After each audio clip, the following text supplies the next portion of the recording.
Good morning, students. This is your English class, and today we will start chapter first sentences of your English grammar. The sentence. Student, you must be familiar with concept of sentence. You have read in your previous class. What is sentence? As you know, sentence is a group of words that make complete sense by itself. Sentence क्या होता है? शब्दों का समूह जो क्या होता है, एक कंप्लीट मीनिंग देता है, एक कंप्लीट अर्थ हमें देता है, सेंस देता है, उसका कोई मतलब होता है। चलिए, ये आपका फर्स्ट पेज है बुक का, इसको मैं एक्सप्लेन करती हूँ। Let me zoom the page first. Okay, read the following group of words. Book the is mine on the table on the this group of words do not make any sense। देखिए यहाँ पे ए line आप पढ़ेंगे तो देखेंगे book the is mine table on the, ये तो group of words तो है लेकिन इसी कोई मीनिंग नहीं निकल रही है, ऐसा कोई अर्थ नहीं निकल रहा, सेंस नहीं निकल रहा है, तो ये सेंटेंस नहीं हो सकता है। सेंटेंस के लिए ग्रुप ऑफ वर्ड्स के साथ साथ उसका सेंस भी होना चाहिए। इन द पॉन्ड पॉन्ड, ये देखिए यहाँ पे तालाब में, इसका मतलब हुआ तालाब में। The group of words given here make sense but not complete sense.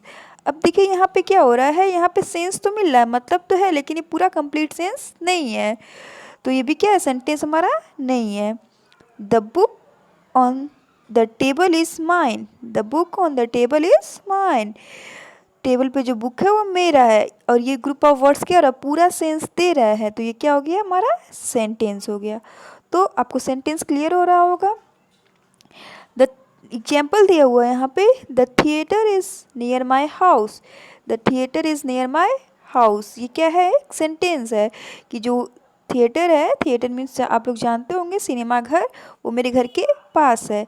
तो ये डिफिनीशन आप लोग अपनी कॉपी में लिख लीजिएगा। A sentence is a group of words that make complete sense by itself. Okay, I hope आपको इतना क्लियर हो रहा होगा। अब चलते हैं हम नेक्स्ट, अब फीचर्स पढ़ते हैं, कुछ विशेषताएं पढ़ते हैं सेंटेंस के।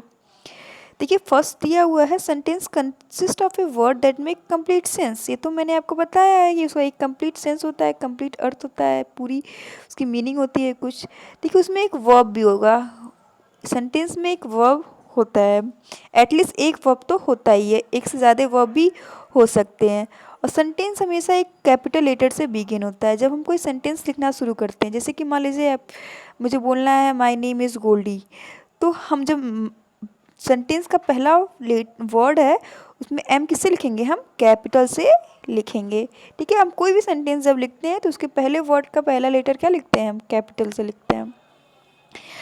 The word in a sentence are written in proper order, ये और जितने भी वर्ड्स होते हैं सेंटेंस में उसको क्या होना चाहिए, प्रॉपर ऑर्डर में लिखा होना चाहिए। जैसे देखिए मैंने सेंटेंस बोला माय नेम इज़ गोल्डी, अब इसको इसने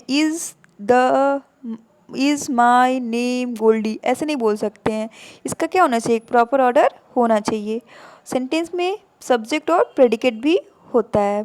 ठीक है, sentence in with other full stop, question mark और इन एक्सक्लेमेशन मार्क।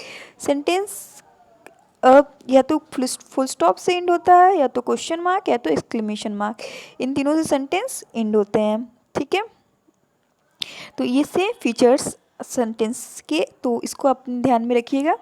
अब चलते हैं, हम पढ़ते हैं फ्रिज। द फ्रिज, फ्रिज क्या होता है, आप लोग इसके बारे में पढ़े होंगे, हो सकता है आप लोग भूल गए हों। तो ये भी क्या होता है, ग्रुप ऑफ वर्ड्स होता है। क्या होता है बच्चों, ये ग्रुप ऑफ वर्ड्स होता है, लेकिन इसकी मीनिंग कंप्लीट नहीं होती है। सेंस तो होता है, इसका अर्थ तो होता है, लेकिन क्या होता है, पूरा कंप्लीट नहीं होता। जैसे यहाँ पे देखिए हम लोग इन द पॉन्ड पढ़े थे ना बच्चों, इन द पॉन्ड इसका मतलब है तालाब में, लेकिन ये पूरी कंप्लीट मीनिंग नहीं है, मीनिंग है कुछ मीनिंग है दे रहा है। जैसे कि with A spoon last month in the auditorium in spite of, spoon से पिछले महीने ऑडिटोरियम में, इसके बावजूद, ये सब की क्या है, थोड़ी मीनिंग है लेकिन पूरी कंप्लीट मीनिंग नहीं है। तो ऐसे ग्रुप ऑफ वर्ड्स को हम बोलते हैं फ्रिज। और लेकिन हम सारे ग्रुप ऑफ वर्ड्स को फ्रेज नहीं बोल सकते हैं। देखिए आपका नेक्स्ट लाइन बोल रहा है we can not call any group of words a phrase, it should make some sense. ठीक है, जैसे कि क्या, plate park the, plate park the, इसका कोई मीनिंग नहीं निकल रहा है, तो हम ये क्या, इसको हम फ्रेज नहीं बोल सकते हैं। A good student, a good student, एक अच्छा विद्यार्थी, ये देखिए कुछ मीनिंग इसे दे रही है, तो ये क्या है, हमारा फ्रेज है। ठीक है, अब देखिए आपका एक्सरसाइज दिया हुआ है। फ्रेज और सेंटेंस में थोड़ा सा फर्क है, सेंटेंस कंप्लीट मीनिंग देता है, फ्रेज क्या है, कंप्लीट मीनिंग नहीं देता है। कोई कभी भी कोई भी आपसे ये पूछेगा सेंटेंस और फ्रेज में डिफरेंस क्या है, तो आप ये बता सकते हैं कि सेंटेंस क्या होता है, ग्रुप ऑफ वर्ड्स होता है जो कंप्लीट मीनिंग देता है, और फ्रेज क्या होता है, ग्रुप ऑफ वर्ड्स देता है जो क्या होता है, कंप्लीट मीनिंग नहीं देता है, मीनिंग देता है लेकिन कंप्लीट मीनिंग नहीं देता है। एक्सरसाइज में मैं एक आपको बताती हूँ, बाकी सब आप अपने से करेंगे। फर्स्ट है underline the phrases in this sentences, phrases को अंडरलाइन करना है। फर्स्ट है the garden was full of roses, the garden was full of roses, यहाँ पे हमारा क्या, फुल ऑफ रोजेस क्या है, हमारा फुल ऑफ रोजेस हमारा है फ्रेश। ओके, तो इस तरह हम फुल ऑफ रोजेस को क्या करेंगे, अंडरलाइन कर लेंगे। अब सेकेंड दिया है आपका tick the group of words that are sentences, tick the group of word that are sentences. Will not be से कोई मीनिंग निकल ही नहीं रहा है, तो सेंटेंस है नहीं। How long have you been staying here, तुम कितने समय से यहाँ पे रह रहे हो, तो ये क्या हमारा ये सेंटेंस है, तो इसे हम टिक कर लेंगे। ऐसे ही आप पढ़ेंगे, पढ़ने के बाद आप टिक करिए, फिर मैं इसका आंसर सेंड करूँगी, आप लोग पहले मुझे सेंड करेंगे। ओके, अब बढ़ते हैं हम नेक्स्ट पार्ट पे। नेक्स्ट पार्ट है बच्चों हमारा part of sentence, parts of sentence. अब आप लोग इसको पढ़े हुए हैं। सेंटेंस के जनरली टू पार्ट्स होते हैं, सब्जेक्ट एंड प्रेडिकेट। सेंटेंस के कितने पार्ट होते हैं बच्चों, two part, subject and predicate. तो सब्जेक्ट क्या होता है, अब देखिए subject it is that part of sentence which tells us who और what the sentence is about. Subject sentence का वो पार्ट होता है जो हमें ये बताता है कि सेंटेंस सेंटेंस में कौन या सेंटेंस किसके बारे में है। ठीक है, सेंटेंस में कौन है या किसकी बात की जा रही है, सेंटेंस ये में जो हिस्सा बताता है हमें, वो क्या होता है, सब्जेक्ट होता है। हु और what the sentence is about, कौन या फिर क्या है सेंटेंस में, मतलब किसके बारे में है। अब आगे हम प्रेडिकेट। तो प्रेडिकेट क्या होता है, जो part of sentence sentence subject के बारे में कुछ बताता है उसे हम प्रेडिकेट बोलते हैं। It is a part of sentence which tell us something about subject. ये वो पार्ट होता है, प्रेडिकेट वो पार्ट होता है जो कि हमें सब्जेक्ट के बारे में कुछ बताता है। एग्जाम्पल दिया है बच्चों, the actors perform well, the actors perform well. यहाँ पे द एक्टर्स हमारा क्या है, द एक्टर्स सब्जेक्ट है, और परफॉर्म वेल क्या है, हमारा प्रेडिकेट है। ठीक है, जैसे कि आप यहाँ पे देख पा रहे होंगे, मैं थोड़ा सा पेज जूम कर देती हूँ। हाँ, तो देखिए यहाँ पे क्या है, द एक्टर्स सब्जेक्ट है और परफॉर्म वेल प्रेडिकेट है। अब देखिए बच्चों, यहाँ पे कुछ और एग्जाम्पल्स दिए हुए हैं।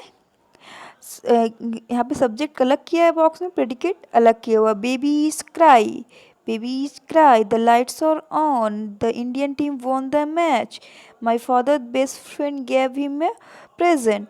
अब देखिए इसमें, अब क्या है, ये सारी सब्जेक्ट है और ये हमारे क्या है, प्रेडिकेट है। इसमें एक चीज़ आपको पॉइंट आउट करनी है, वर्ब। यहाँ पे देखिए लास्ट लाइन में दिया हुआ है, the verb is essential part of subject and is a part of predicate.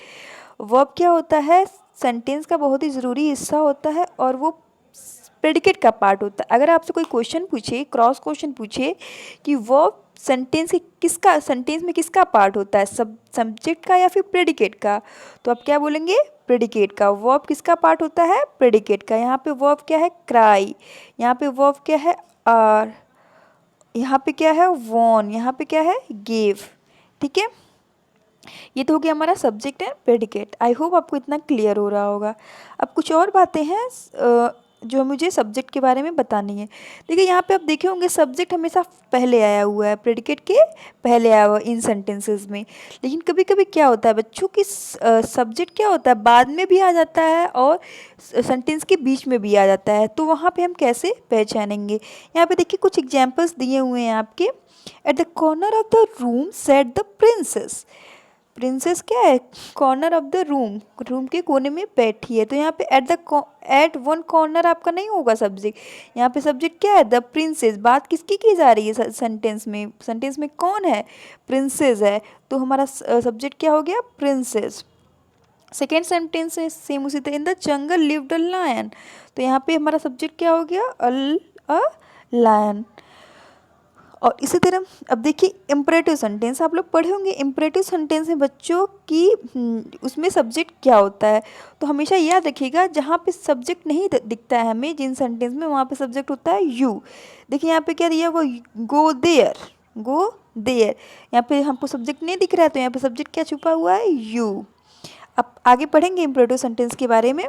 Have to capsule dairy, यहाँ भी नहीं दिख रहा है तो यहाँ भी क्या हो गया, यू, क्योंकि ये इम्परेटिव सेंटेंस है। इम्परेटिव सेंटेंस में हमेशा क्या होता है, सब्जेक्ट यू होता है। जैसे आप बोलते हैं थैंक, स्टैंड अप, अगर मैं बोलूँ स्टैंड अप तो आप यहाँ पे सब्जेक्ट क्या है हमारा, यू। अब बात करते हैं इंट्रोगेटिव सेंटेंस में। इंट्रोगेटिव सेंटेंस में सब्जेक्ट बीच में होता है। देखिए यहाँ पे व्हाट आर यू डूइंग, तो यहाँ पे सब्जेक्ट हमारा क्या है, यू, और यू क्या है, पहले नहीं है ना बाद में है, कहाँ है, बीच में है। तो इस तरह की चीज़ें हैं जो आपको पहचाननी होंगी, जरूरी नहीं है सब्जेक्ट क्या हो, पहले ही हो। अब आ गया एक्सक्लेमेटरी सेंटेंस। एक्सक्लेमेटरी सेंटेंस में बच्चों क्या होगा कि सब्जेक्ट उसमें क्या हो सकता है, कहीं भी हो सकता है। देखिए यहाँ पे हाउ ब्यूटीफुल सी इज, यहाँ पे सब्जेक्ट हमारा क्या है, सी है, ठीक है। तो इस तरह हम चीज़ों को पहचानेंगे। तो अब नेक्स्ट पार्ट में हम एक्सप्लेन करेंगे types of sentences next video में। और अगर वीडियो अच्छी लगे तो इसको लाइक करिएगा, कमेंट करिएगा, ठीक है, और वीडियो पूरा देखिएगा तभी कॉन्सेप्ट क्लियर होगी।